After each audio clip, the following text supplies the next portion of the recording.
The stock market is sitting near record highs, yet American household debt just broke another all-time record, crossing the trillion-dollar mark in credit cards alone. One of these numbers isn't telling the full story. Wall Street is pricing in perfection, but Main Street is pricing in survival. If you woke up today with absolutely $0 to your name, the old rules of wealth creation would only bankrupt you faster. The system has changed. By the end of this breakdown, you'll see the pattern most investors are missing and why this cycle feels fundamentally different.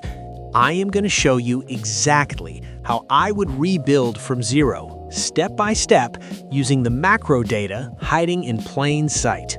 If your paycheck feels smaller by the time it hits your bank account, you're not imagining it. It is the silent friction of the current U.S. economy.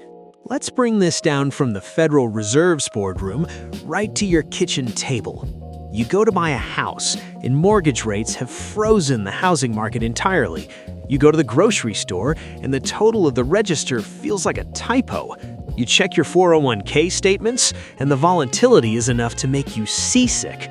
For someone starting with $0 today, this isn't an economic theory, it is an oxygen problem. You are suffocating under inflation fatigue. The gap between wages and living expenses has become a chasm. How did a standard trip to the grocery store become a luxury event? It happens because the currency you are earning is fundamentally broken at the structural level. The math doesn't add up anymore for the working class. If you prefer calm, data-driven analysis over financial noise, consider subscribing. We study cycles, not headlines. Let's look at the cycle we're currently trapped in. To understand how to escape from zero, we first have to understand the invisible walls of the maze.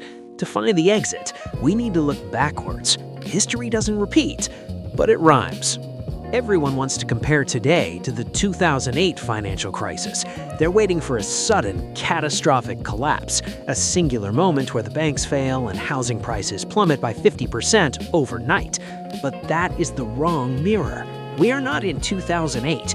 We're living in an echo of the late 1970s. In the late 1970s, you had a bizarre environment. You had slowing economic growth, but prices kept rising anyway. The stock market had long periods where it moved sideways, grinding away wealth. It was a hollow boom. The numbers went up on paper, but purchasing power died in reality. Back then, if you started with zero, you were punished for holding cash. Your savings evaporated. You had to move into hard assets. You had to outpace the structural decay of the dollar. Today, we see the exact same pattern. We see the illusion of wealth. If history repeats, who survives the reset? It is the individual who understands how to manage risk when the rules change. But there's one specific variable today that didn't exist in 1979, a hidden mechanism in the plumbing of our financial system that accelerates the danger. I'll show you exactly what that variable is in a few minutes, because once you see it, you will understand why the middle class is being systematically erased. First, let's map out the exact sequence I would use to go from $0 to financial security today. If I had $0 in 2026, my first move has nothing to do with investing. It's entirely about defense. Step 1 is neutralizing the silent tax.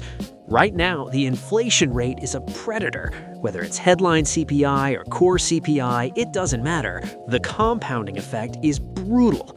To fight this, you have to understand Federal Reserve policy. The Fed only has two main tools. They can print money or they can burn it.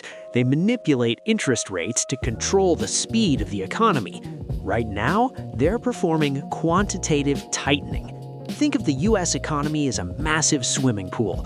For the last decade, the Fed had the hoses turned on full blast, flooding the pool with cheap money. Everyone looked like a genius because a rising tide lifts all boats. But now, quantitative tightening is the Fed draining liquidity, like pulling water from the pool.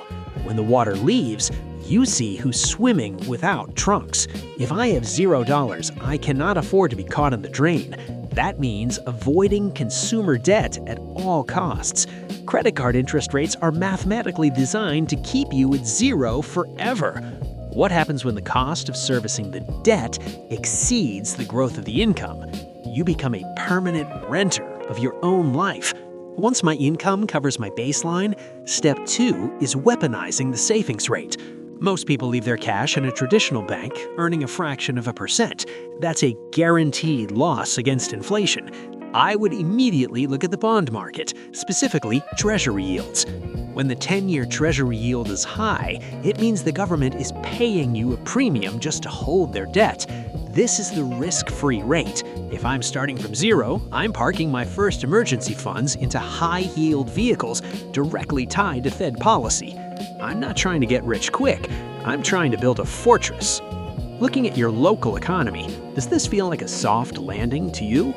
Probably not. And that brings us to the third step, asset accumulation.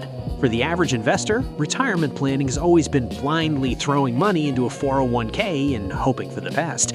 But in a high-rate, low-liquidity environment, passive investing becomes highly dangerous. The stock market is increasingly concentrated in just a few massive tech monopolies. If I'm starting from zero, I'm not buying the index blindly.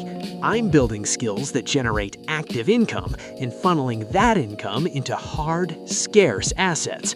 I'm looking for cash flow, because in a tightening economy, cash flow is the only thing that keeps you alive. But here's where the entire blueprint shifts. Here's the variable I mentioned earlier, the one thing that makes 2026 entirely different from 1979 and 2008. That's the shift. It's the velocity of capital. In the 1970s, economic data took months to process. Housing prices took years to adjust. Humans made the trading decisions. Today, algorithms run the world. High-frequency trading models process the Federal Reserve's words in milliseconds. When a shock hits the system today, it doesn't happen slowly, it happens instantly. This is precisely the pressure point. When a shock hits the system now, the algorithms reprice assets before you can even log into your brokerage account. If you're a young professional trying to buy a house, the institutional algorithms outbid you with all-cash offers before you finish your mortgage application. If you're a retiree watching your 401k, a sudden algorithmic sell-off can erase 3 years of gains in a Tuesday afternoon. That's the risk. You cannot out-trade a machine, so you don't try. If I have $0, my strategy is radical patience. I build the cash position, I secure the high yield, I keep my consumer debt at absolute zero, and I wait for the algorithmic overreaction. Because algorithms lack nuance, they panic. They create flash crashes and liquidity vacuums. And when they panic and dump perfectly good assets to raise cash, that's when the prepared investor steps in. I don't predict crashes. I prepare for volatility. I become the liquidity provider when the market is desperate for it. Starting from zero in 2026 is terrifying if you follow the traditional script. The old script says go into debt to get a degree, buy a house at the top of the market, and put your faith in the stock market to save you.